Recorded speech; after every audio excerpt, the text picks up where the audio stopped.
Здравейте, деца! Започваме първи кръг на турнира. На първа маса да заповядат Сияна Ангелова и Синяна Попов. Заповядайте, деца!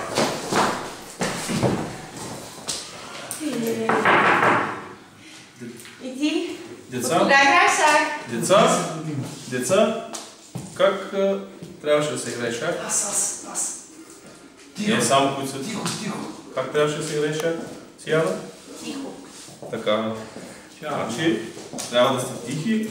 Начало на първи кръг. Вярно играя.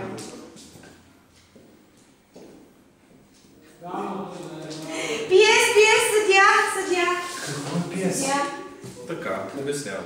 Значи, пиес означава пипната фигура местена. Означава, че фигурата, която сме пипнали, трябва да е местена.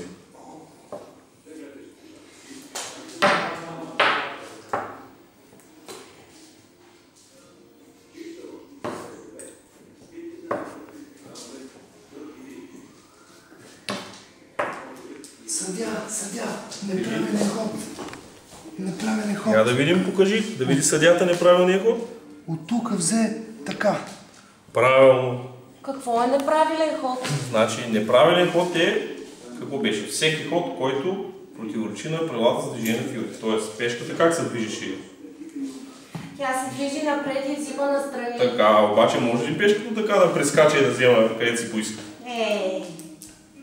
Така, точно така отбелязваме за Сияна първи неправилен ход. Запомнете, че 3 неправилни хода губят играта.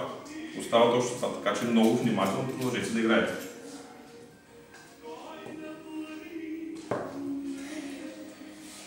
Вчера ходих на кино. Кой говори? Значи децата, които говорят, значи шах се играе тихо, трябва да се пази тишина. Предлагам ти реми. Съдя, Да? предлагам ми реми.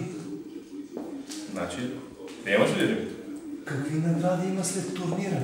Така, след завършване на партията, след като отбележи щата, значи на първа маса Сияна и Илян завършват наравно, отбелязваме реми, подреждаме фигурите и отиваме при мама и татко, които любезно чакат в фоайето. Така, сега да обясня, така отивате при мама и татко, сега аз да обясня, значи след завършване на турнира има официално награждаване, там съответно медали, купи за всички призови места и след края на турнира има за всички томбола. В томболата може да участват и наградените и всички деца, които са били на турнира. Така че не пропускайте томболата.